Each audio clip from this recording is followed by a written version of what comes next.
ఓం శ్రీ గురుభ్యో నమః. వరాహస్వామి. వెంకటేశ్వర స్వామి కంటే ముందుగా వరాహస్వామిని ఎందుకు దర్శించుకోవాలి తెలుసుకుందాం.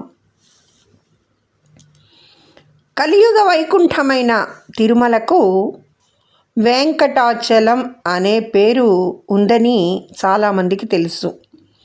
కానీ తిరుమలని ఆదివరాహ క్షేత్రం అంటారని తెలిసిన వారు మాత్రం తక్కువే. శ్రీవారి దర్శనానికి ముందు స్వామివారి పుష్కరిణి పక్కనే ఉన్న శ్రీ లక్ష్మీవరాహస్వామి దర్శనం చేసుకోవడం ఆనవాయితీ. అలా ఎందుకు చేయాలో తెలుసుకోవడం మన ధర్మం. పద్మావతి అమ్మవారిని పరిణయం చేసుకునే ముందు శ్రీనివాసుడు తిరుమల చేరి వకుళామాత ఆశ్రమంలో నివసించేవారు. అప్పటికే అక్కడ తపస్సు చేస్తున్న వరాహస్వామిని దర్శించారు.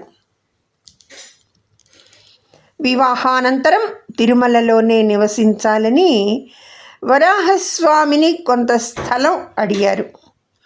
ఆ సమయంలో తిరుమల శిఖరం పూర్తిగా వరాహస్వామికే.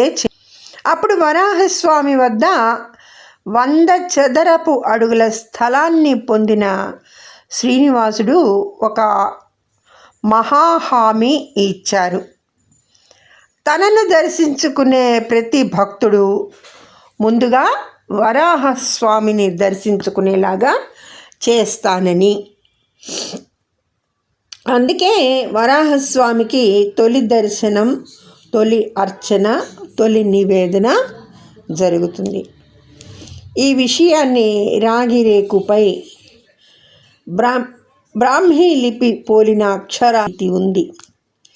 రద్దీ కారణంగా ఇప్పుడు ఆ రాగిరేకును చూపించడం లేదు, కానీ విశిష్టత మాత్రం మారలేదు. పెద్దలు చెప్తున్న మాట, ముందుగా వరాహస్వామిని దర్శించుకుంటే శ్రీనివాసుడు ఎంతో సంతోషిస్తాడని, ఆ దర్శనం లేకపోతే యాత్ర ఫలం సంపూర్ణంగా దక్కదనిను. అందుకే వరాహస్వామి దర్శనం వెంకటేశ్వర స్వామి దర్శనానికి సంపూర్ణ సిద్ధిని ఇస్తుంది. ముందుగా వరాహస్వామిని దర్శించుకుంటే శ్రీనివాసుడు ఎంతో సంతోషిస్తాడని, ఆ దర్శనం లేకపోతే యాత్ర ఫలం సంపూర్ణంగా దక్కదని. అందుకే వరాహస్వామి దర్శనం వెంకటేశ్వర స్వామి దర్శనానికి సంపూర్ణ సిద్ధిని ఇస్తుంది. నమో వెంకటేశాయ నమః. ధన్యవాదములు. సర్వే జనా సుఖినో భవంతు.